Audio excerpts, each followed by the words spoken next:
Hi, viewers. Welcome to the Vllow podcast. I'm your host, Bhavik Kothari. Again, I have a very special guest today with me. Meet Coach Yob.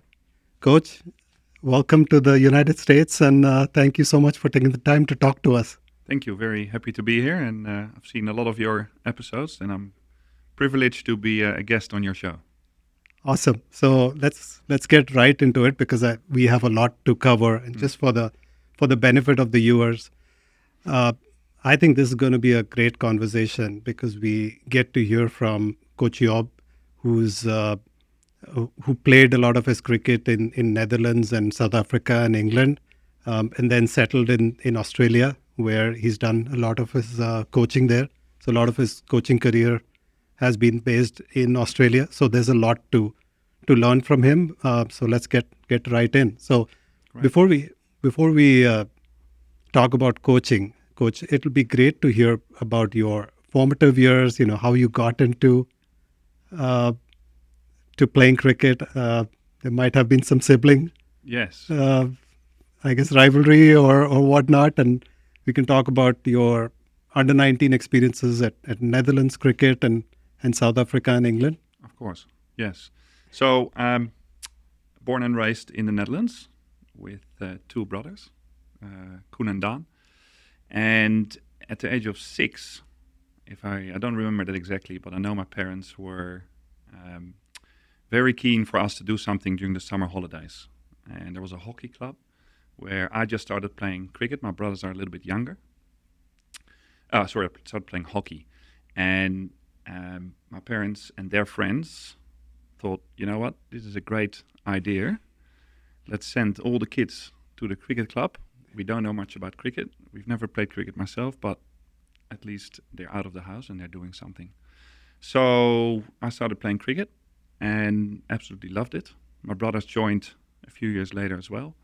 And that's kind of how I started my cricket journey. So a little bit by chance, a little bit coincidental, but yeah, very grateful that I started because since then it's only been cricket. So as I started growing up, we don't have the backyard version in the Netherlands, but we played on the street with friends and my brothers, and we had a lot of fun. And coming from an associate nation, um, if you have a bit of talent, you tend to get selected for national teams. Small fish, big pond. Big fish, small pond, I guess. So lucky enough to be playing underage cricket, under 13s, under 15s, and also under 19s a little bit.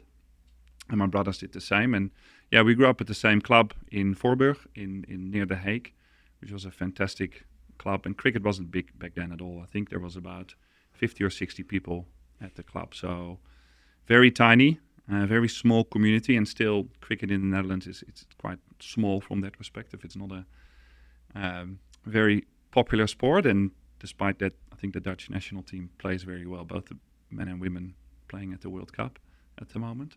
So played a lot of youth cricket, did some tours to England, made my debut in senior cricket when I was 13, played first 11 when I was 17, and when I was about 19, I got the opportunity to go to South Africa with the Dutch Cricket Academy, which was an amazing opportunity for me. I didn't do too well at school back then because cricket was my main priority. And that's where it really started for me in South Africa because that was a big eye-opening experience where playing in a different country, meeting new cultures, immersing yourself in that and just a completely different cricket world. So that's kind of the formative years of my early cricket days. And yeah, that's a lot of fun, a lot of cricket, not too much school. I did catch up on school later on though. But at the time, it was just cricket, cricket, cricket. Yeah, I did play hockey, but I couldn't combine the both sports. I'm curious to know more about the passion in cricket because you mentioned in our earlier conversations that cricket is not the premier sport Mm. in the Netherlands. Like it probably falls out of like top 15 or top 20 sports. Yeah. So I'm curious to know more about like what drew you It was probably just the passion for the game.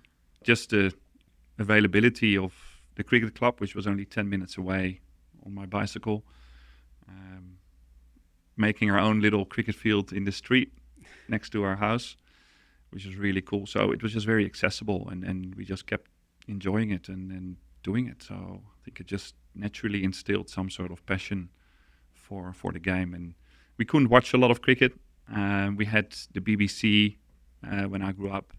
We watched a lot of Test cricket during the summer, but we didn't have any access to the big leagues across the world. We knew some names from the English cricketers, but otherwise, yeah, from that perspective, it was very limiting from what we could or how we could be influenced. But it was just a great time playing and doing and learning about the game. In general, it seems like the natural tendency would be to stay in like a comfort zone. And if you're in, as you mentioned, big fish, small pond, Yes. the tendency for humans in general would be to stay there and continue to perform well and enjoy. But you took the step further to explore playing in tier one cricketing nations, Yes. both England and South Africa.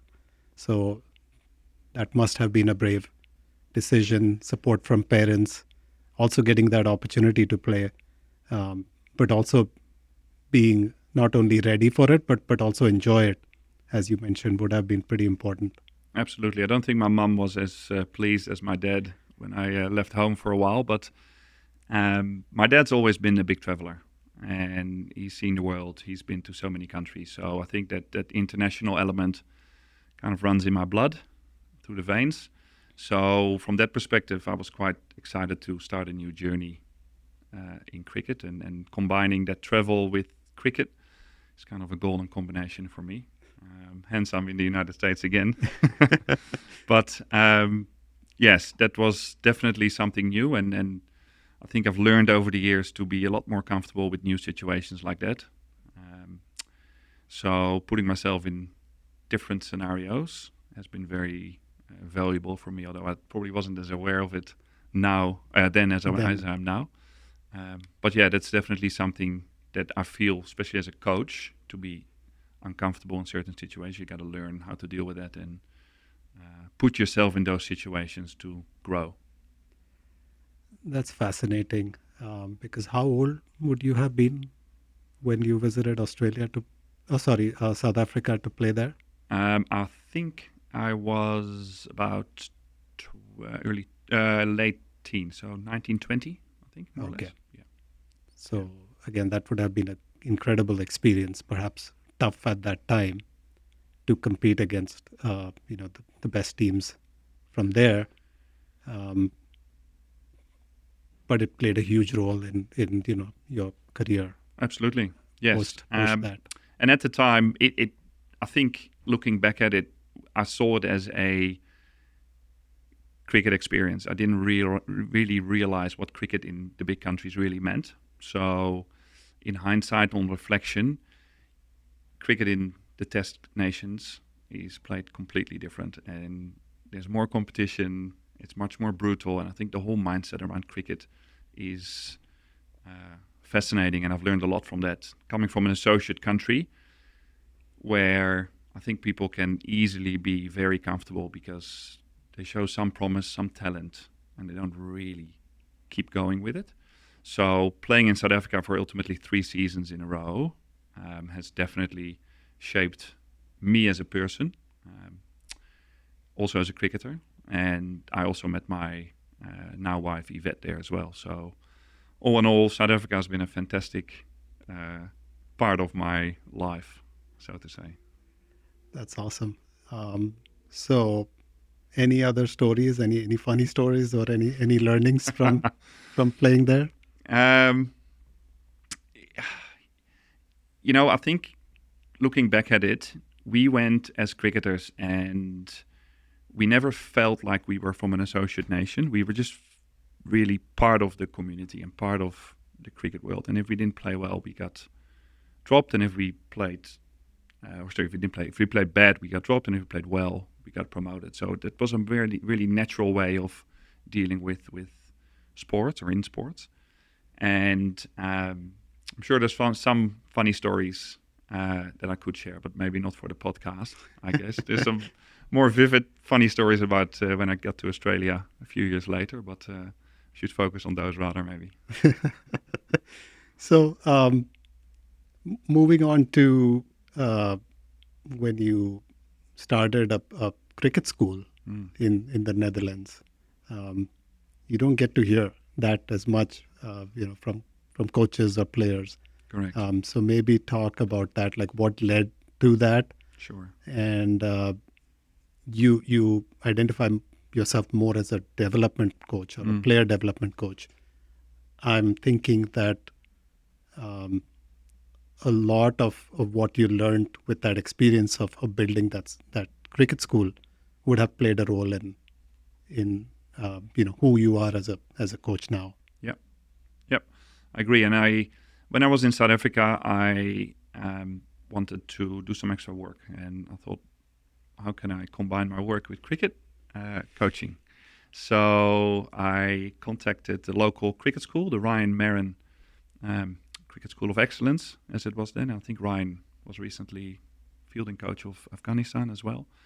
And he was kind enough to give me a coaching spot at his academy. So I started helping players and did matches and training sessions, which really made me feel good. And I really caught the coaching bug in South Africa. Through the academy that we were there with, we did our coaching certificate as well. So when I came back from South Africa into the Netherlands, I had this warm feeling towards coaching, and I wanted to continue coaching. Um, I did some coaching at my club and for the national board, but it was only until a few years later where I spoke to my brother Dan and said, should we just set up a cricket school, because it's not there yet. Yeah. We'll just start it. No real plan, just wanting to help people with coaching. So that's what we did. We incorporated a little company and we hired Elaine in an indoor center in Rotterdam. There weren't too many indoor centers. There still isn't in the Netherlands, but this one was there.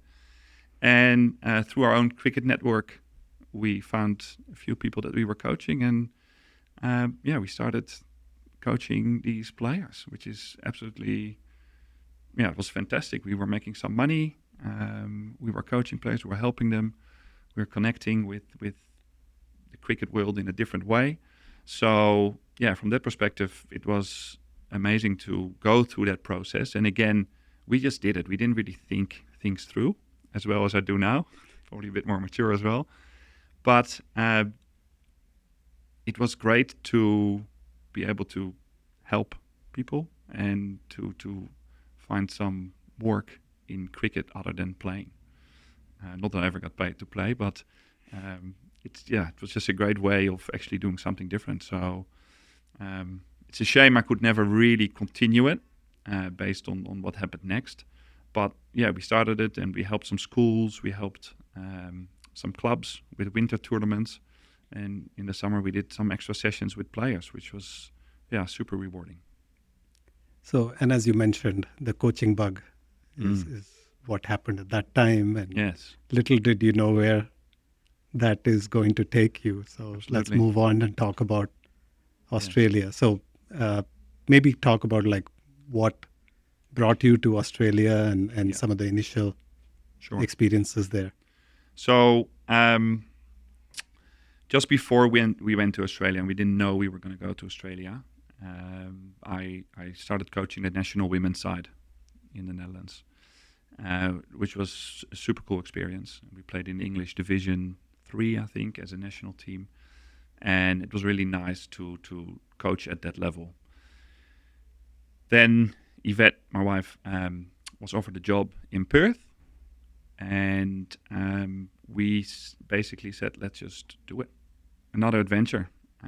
Not really know how long it would take or how long it would be, but I was really keen on that because I knew that any coaching opportunities or any cricket opportunities in Australia would be multiplied Right. compared to the Netherlands. So I was on the plane before I think Yvette hung up the phone when she told me that she got a job there. So When we got to Perth in Australia, I did apply for some other jobs in the corporate world, but I don't think my heart was really in it until a job came up at WA Cricket.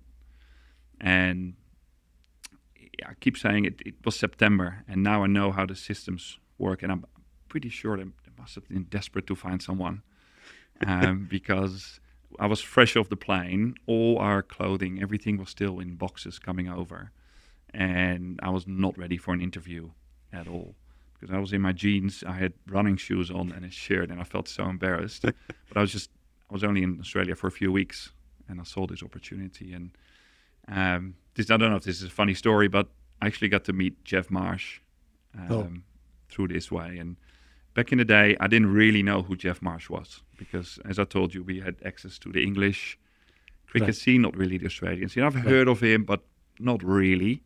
So when I got to Australia, I had some friends who played cricket in Australia in the previous seasons. And I said, do you have any club where I can play at?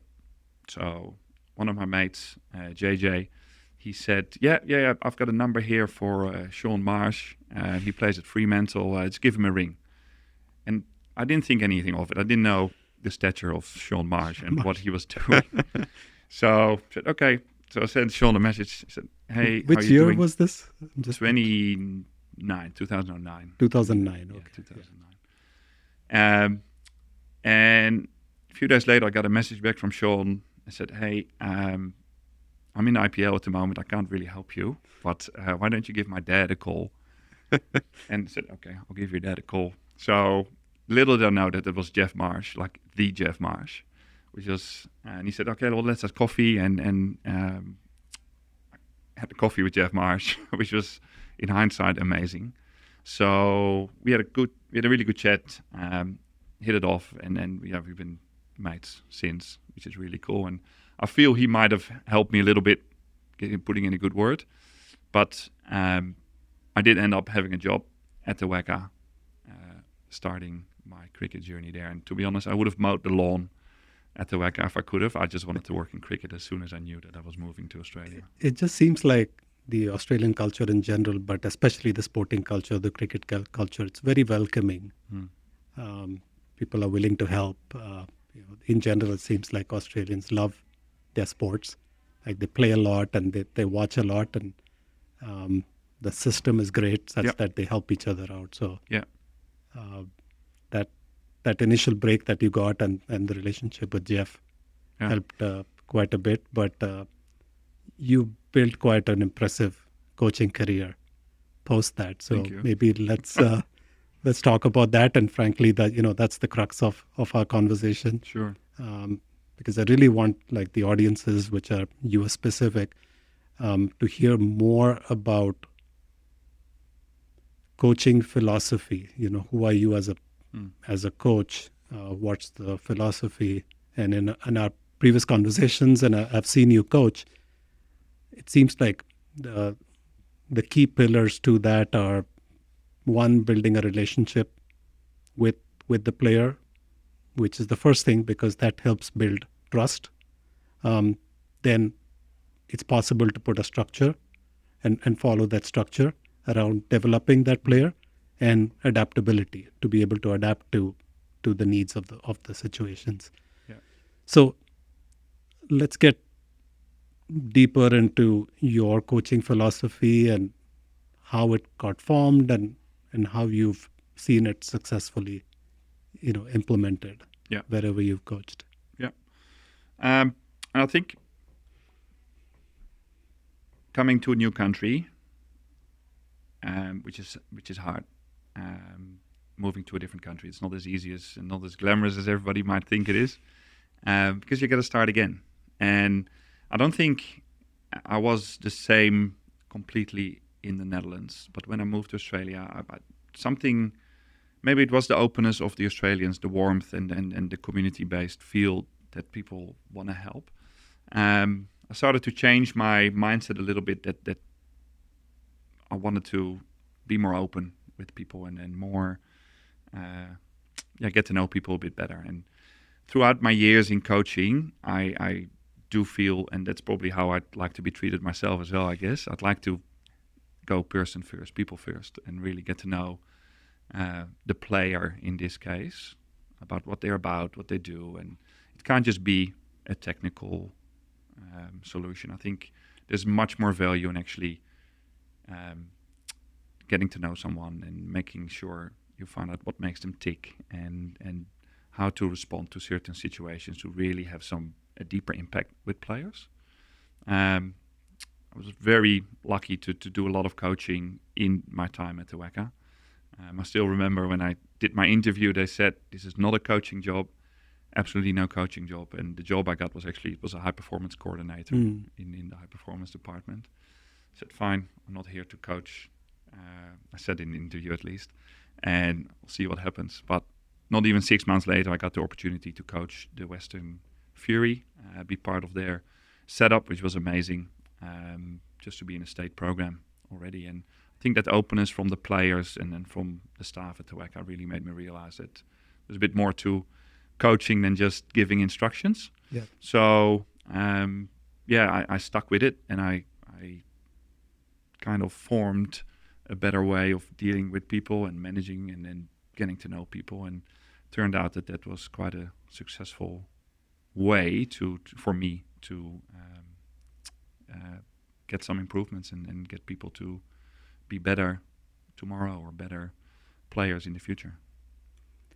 And you see the feedback somewhat real time, right? When those players tend to succeed or tend to have certain stumbles, how do you adapt? And then, hold the player's hand in some ways and take them through Yeah. their journey. Yeah. Do you think is it a challenge for a player development coach to not be able to do it at a larger scale, but be more focused with fewer players who are perhaps more committed? So there is a trade-off there in terms of one versus the other. Absolutely, and it's takes more time. It takes longer to get to know someone, obviously, Yep. and especially when, like now, I'm basically a freelance coach, and it's sometimes really hard to get to know people in a really short amount of time, especially if the setup isn't accommodating that. So trying to find some ways to get to know people better is really important for me, and I do realize that when it's really short-term projects, it's super hard to get to know people and what they're about. So sometimes it's just not possible because you just don't have the time or the opportunity. But where or when you can, I will definitely make an effort to understand what people are about and the players are about before I truly engage. And I'm always happy to give some tips on what I'm seeing, but I think the real effect only comes into place once you deal with people a bit longer for longer periods of time, and you can actually go down this, I don't want to say rabbit hole, but I will, kind of a rabbit hole together to work out what the best way is of finding some performance or how people can thrive. And it's quite challenging. And I know in our previous conversations, you mentioned why the mindset of the player, like working on that first, is so much more important than the usual skill work and stuff. And not to diminish the importance of skill work, but it's the mind first that needs to be worked on, right? To be able to see those changes or go through the training that the player needs, which leads to eventual success. But it's the mindset first. Absolutely. I think having the right mindset and having a really good understanding of where you want to go as a player helps. And if I, as a coach, can add value to that journey, then I think that's a key success indicator. But you got to be on the same page from a mindset point of view. And I think that's in every relationship, even with a partner or with your kids or with friends. There won't be your friends if you're not on the same page. Right. So I think that's definitely translates into my coaching a lot.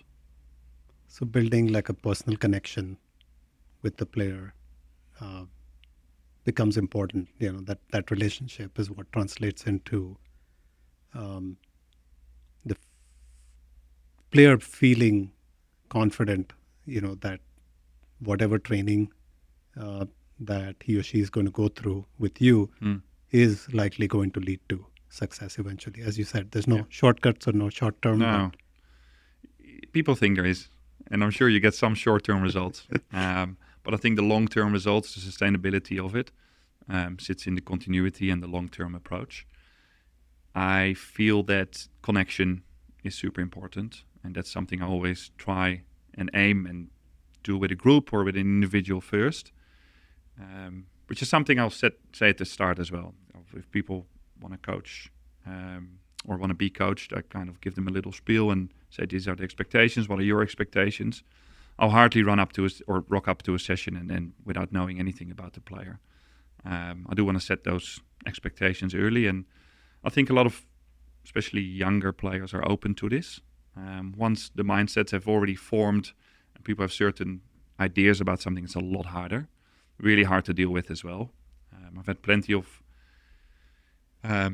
examples where you coach or coach a player and they say, yes, coach, this and that, but then they do something completely different, or their parent or another coach will say something. So I'm a bit wary of that now, but I also realize that not everybody is the same, and everybody is such individually set in their ways.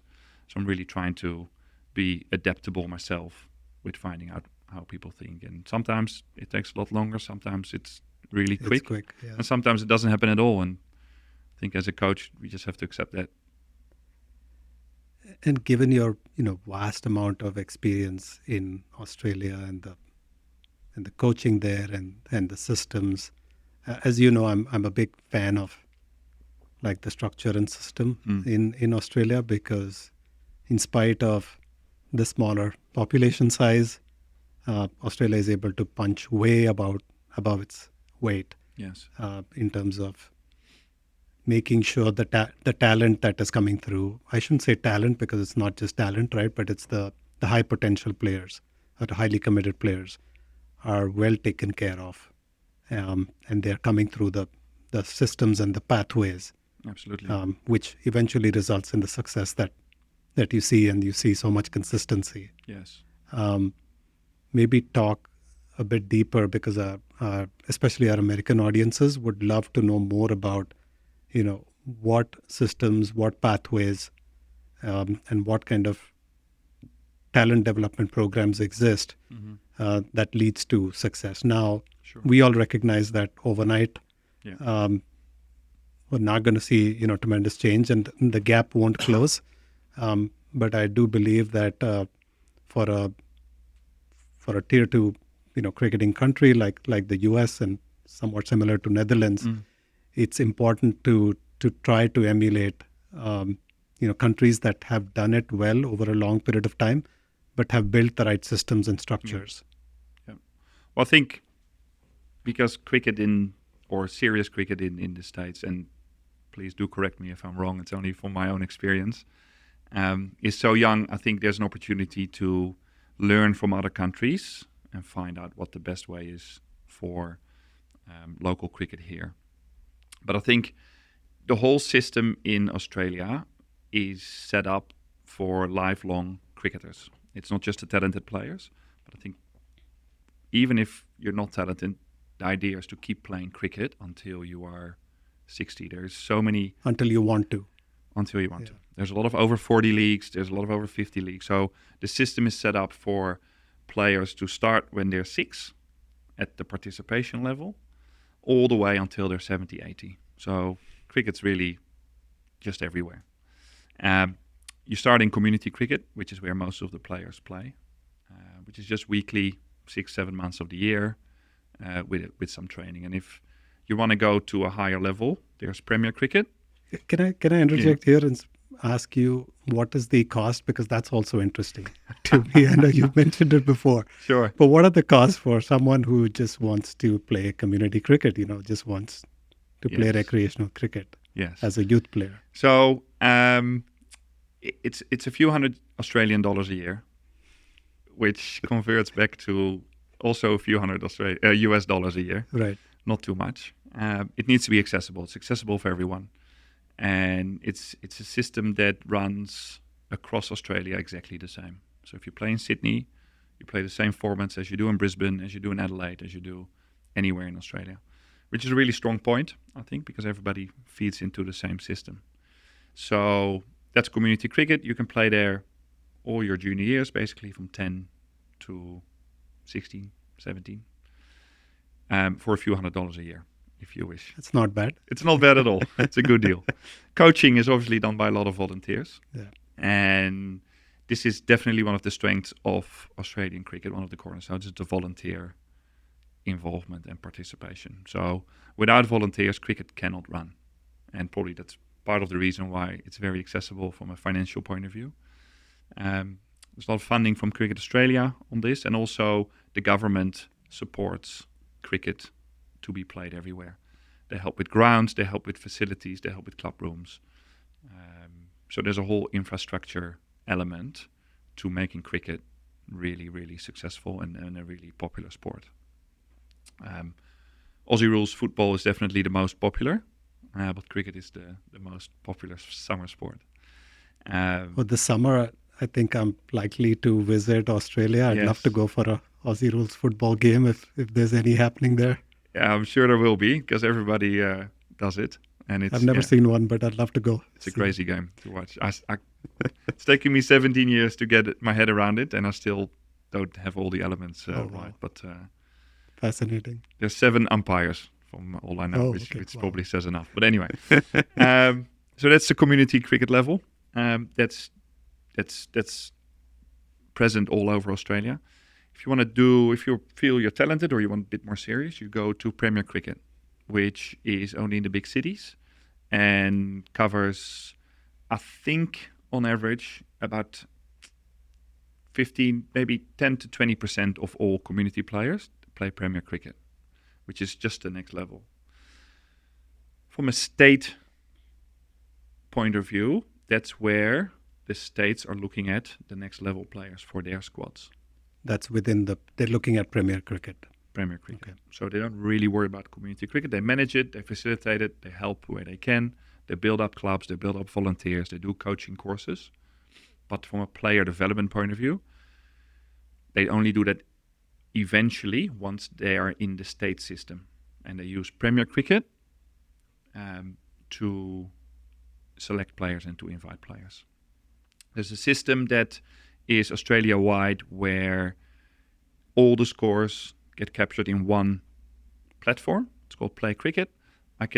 From Perth, I can easily look at any player that plays in Queensland and see their scores and check it, which is really, really useful.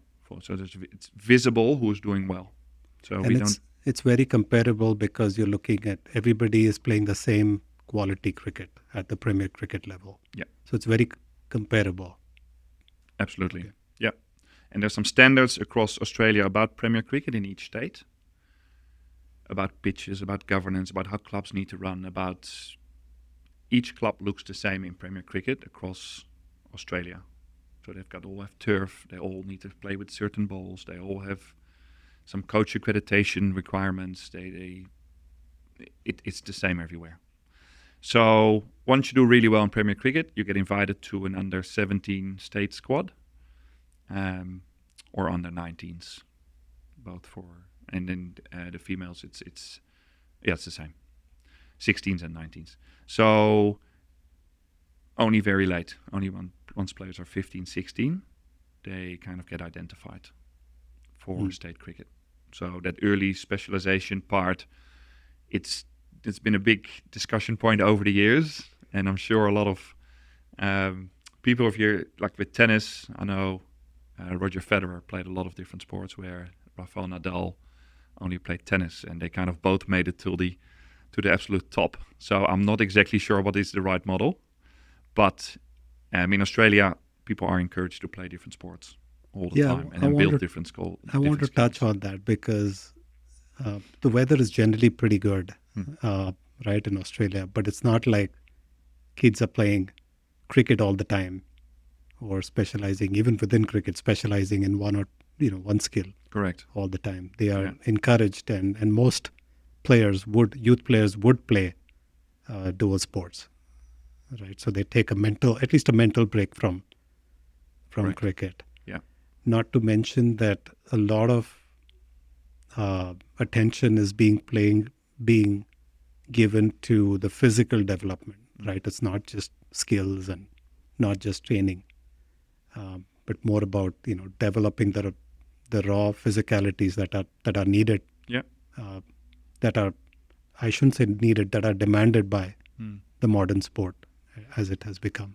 Yeah, and I think doing other sports, it definitely encourages different skills, different coordination. You're still working on team sports. I think team sports is really important, just to learn in life to work in a team, and then just to work with other people. So I'm a big fan of that. So cricket isn't the end and be all in Australian cricket, which I don't know what the perception is over here from Australian cricket, but there's a lot of players who play different sports and are really good at different sports. There's a few players like Alex Carey in the national team, played AFL, and now he's playing cricket. Ash Barty, who was a tennis player, she played cricket in Queensland. So there's a lot of cross-sport possibilities, which I feel in a lot of countries, or it feels to me here in the US that everybody's playing cricket all the time. Yes, yes. And I'm not convinced. I don't know yet what the right way is, but I really like the model where you play different sports and you build different skills as you grow as a child. Right. Volume is not the answer, or volume is not necessarily the answer, right? Not necessarily, in my opinion. And I know you're going to smile when I say this because we've talked about it. Like, how many games do youth players play? Let's compare it to, because I know you've got some experience here as well in the US. Yes. So how many games do a typical, U15 or a U17 player in Australia play? So if you play Premier Cricket, you play once a week. And you don't play T20s. You play a few T20s, but mainly multiple day cricket. And I think about 15 on turf in a season. Did you say 1-5? 1-5. Yeah. Not 50. It's 15. No, I know where this is heading, obviously, but I'm amazed by the amount of games people play here, which I think if coached well and if guided well, there could be a lot of merit to it, but it just feels like there's a massive focus on volume here, where it feels to me in Australia there's a bit more quality over quantity. It's funny, there was an American player in Perth this year, and I hope I don't butcher her name, but Jess Willett-Gamua. She's just on the fringe of the national team, and she played for a Premier club in Perth, and we actually had a lot of conversations about this, and we used to have a hit for about an hour and a half each week, which was really, really cool, and we had so many conversations about just the sheer amount of training hours people put in here, but might not get the same out of it as when you do an hour and a half really high intensity. So that was a wonderful conversation point, and it's obviously a different system, and I understand with different sports being quite prominent here in the States that might work, although I'm not exactly sure how it works with basketball and NFL and hockey and baseball, but I like different sports for general development, because at the end of the day, Bhavik, I think a lot of kids don't make it to that next level. Right. So give them an all-round experience. We all think our kids are going to make it, right, and some will definitely make it. But I think at the end of the day, and I'll come back to that original idea of instilling cricket for life in Australia. Even if you don't make it, you can still have a wonderful cricket career, whether it's as a player or as an administrator or as a coach or to become a president of a club. So people just want to stay involved in the game, which I think is very, very good. And I'm going to talk about a couple stories that have kind of stuck with me as far as Australian cricket is concerned. And it seems like the structure, the process, the pathways is consistent across, right from the grassroots level up until the national level, where it's just interesting. And I'm talking about the 2023 final, India versus Australia, which... And India's done pretty well post that, but but that loss still Yeah. still hurts. um, but what I found interesting as I was listening to one of Pat Cummins's interviews, and he mentioned as they sat for their team planning before the game, the talk was not about like look at what the on paper what the strength of the team looked like, Indian team, but the talk was about strategy. So how do we get through this, right? And the strategy, as they were building the strategy, um, they said, given how well Kohli had done, that tournament, let's leave him aside, um, but let's focus on Shreyas Iyer, because the way Shreyas Iyer was playing, that gave Virat Kohli um, the cover or the platform to play his own game. Yes. Yeah.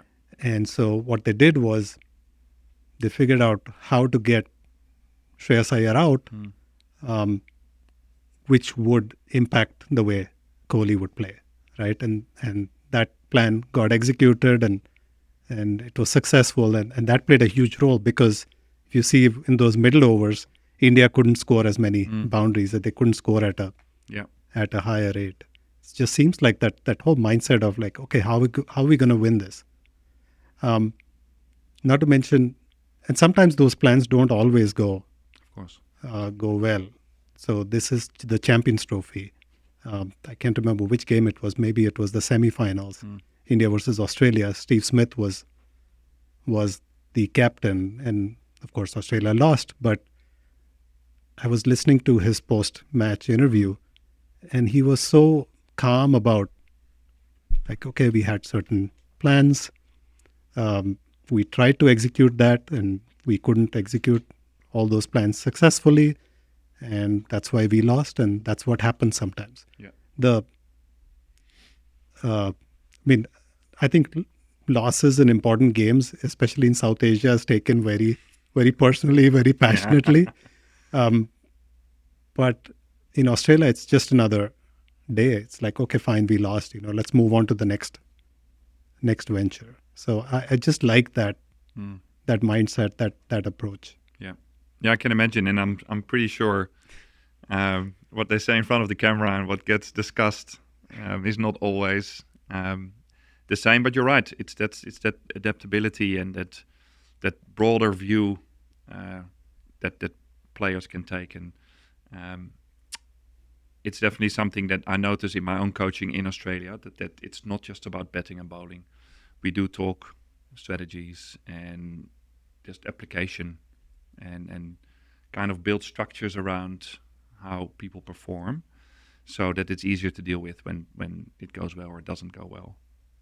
So yeah, that's definitely something that the Australians do really well, and I think especially in higher level coaching, from my experience at the WAC that those are conversations that could be make or break for players, because those are the elements that at the end of the day will decide if players do well or not well.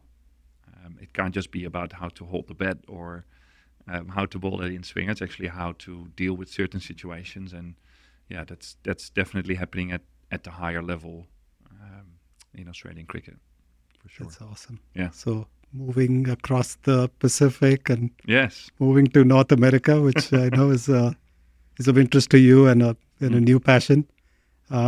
You've done quite a bit of coaching in the United States and in multiple cities. So you've seen how cricket is growing. I guess exploding is the right word in this country.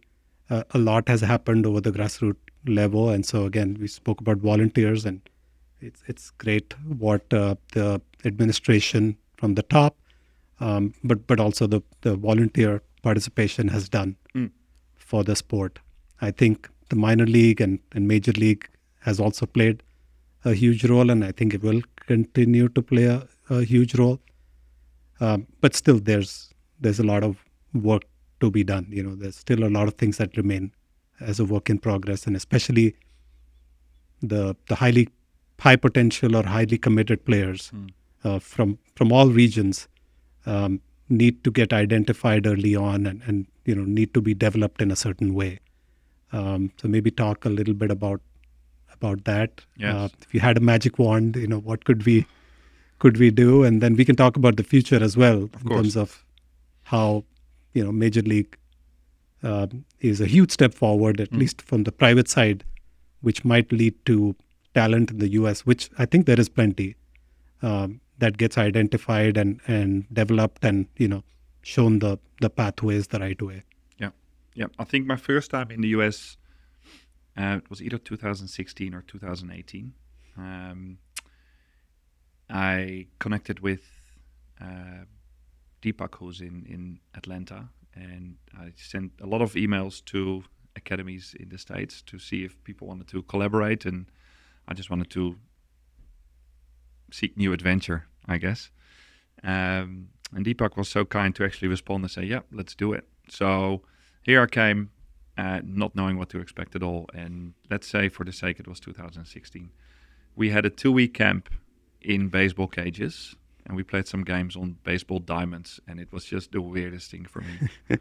But the passion for the game was very visible then already, and we only had a small group of 20 kids maybe that were at this camp, and we did all sorts of Australian way coaching, and Deepak really liked it, and the players as well. So it was quite a successful camp from that perspective. And although the facilities weren't really there, you could already see that there was something brewing, I felt. So stayed in touch and came back for the second time about 3 or 4 years ago. And all of a sudden, only a few years later, there are indoor centers, there are facilities with 6 grounds. And this is in Atlanta only. There's nets, just all of a sudden 200 kids at an academy. And it's just, as you say, it's exploding, which is so exciting. And the passion is there, the talent is 100% there. I think now that there is a real pathway through the minor league and the major league, it gives people something to work towards, which is definitely something that is important for the growth of the game. So there's obviously some challenges, as there are everywhere, which I'm sure will be fixed at some point. I think it is just so exciting to see how much love there is for cricket here in the States, how people just keep rocking up day after day for more training. And we did talk about if that's quality or quantity, but that's fine. They're there. They want to play cricket. There's an appetite for it. So to harness that into a system is really, really challenging. And I think, I don't know how old English cricket is, but Australia's been doing this for a while, over 100 years. So from that perspective, I think the US has a bit of catching up to do. Although I do think if the US can learn from different programs, and we're talking about it now, and you've had other guests on this podcast as well, I think a hybrid model somehow will ensure that US cricket keeps on growing and be a force to reckon with, because there's people that want to play cricket. I think for an associate country with at least 200,000 people playing cricket, there's not that many other associate countries that have that many people playing cricket. So the foundation is there, from what I see. And we have only hit, to be very honest, only hit a certain demographic that plays, right? We have to go beyond that as well. Yeah. And I think the Olympics Yeah. will be a huge step forward, because I know there's some initiatives that are in place to start getting cricket more integrated in schools, and I think that's when it will really, really take off, because all of a sudden, there'll be funding from the government side, Yeah. funding from the governing bodies as well, as opposed to just right now being supported by parents at the grassroots Yeah. level. I think money is part of the problem, and that should get, as you mentioned, it will get resolved over time. But yeah, all the pieces are in place, and over the longer term, I'm pretty bullish on Yes. the future of I'd be bullish US too. cricket. And I think we talked about this on the private side with minor league and major league.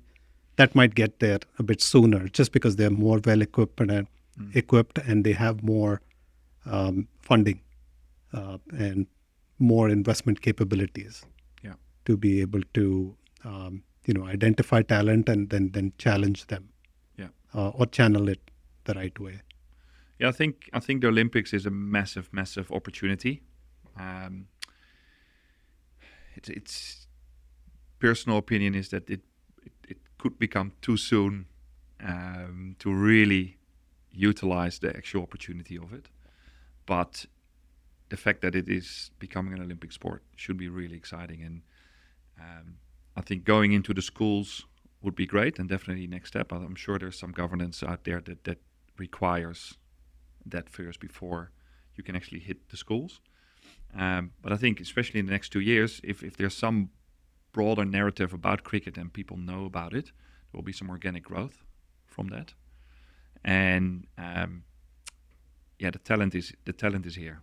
I've seen it, and hopefully, US can find a way to have the narrative around cricket become so positive that I'll put it in a different way. If the Olympics are here and somebody asks, "Hey, what is cricket?" or "How do I play?" and there's no good answer for it, I think we've missed the trick. And I say US or cricket in general. Right. And cricket in general, actually, because US is a massive growth market for cricket, and then with all these tournaments, there's a lot of international people playing. There's a lot of people from Perth or from Australia playing in the major leagues. They're always really excited to get out here. So, yeah, I can see how it grows, and the Olympics will be a massive opportunity. And I hope that just the narrative around cricket keeps growing to have that boost that you can get from the Olympics, that it actually helps and that just fast tracks the development in the coming 10 to 15 years. And I think that another thing that I know there's talks about it, and maybe certain initiatives have been going on, is to have more cricket specific schools uh, that could come up in this Wow. country, which Yeah. will also help more kids kind of joining the program, which makes it easier on them to be Yeah. able to balance both academics and cricket. Yeah.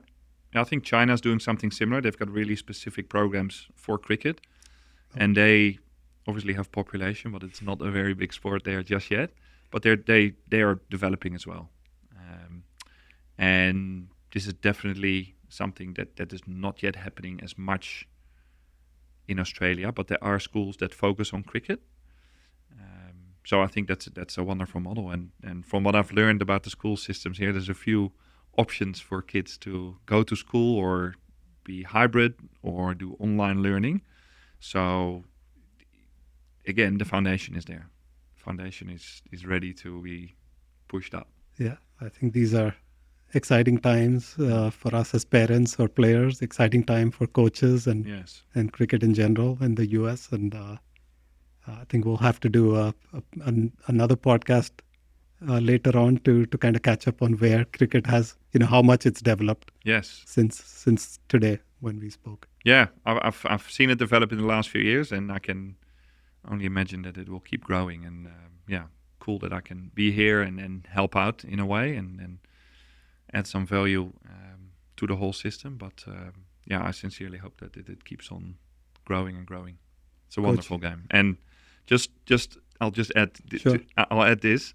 One of the things I've learned about cricket is that the cricket world globally is quite a small world, and it's a really good networking opportunity. So people will always know people from different. Although we've got a similar shared contact in Bert Cockley already, so Right. cricket's really good for that. And I think from a parent point of view, to have your kids exposed to cricket and to go to different places, you build relationships for life, and that's just very valuable, I feel. On that note, I think we will end, but I think our conversations might go on and on for a longer period of time. But Coach, thank you so much for taking the time to talk to us. I've learned a lot from this, and I'm sure audience will also, the viewers will learn a lot as well. So Right. thank you, and Thanks for all having the me. Yeah, best. great to talk, and we might have to do a sequel in the future. Yep, for sure.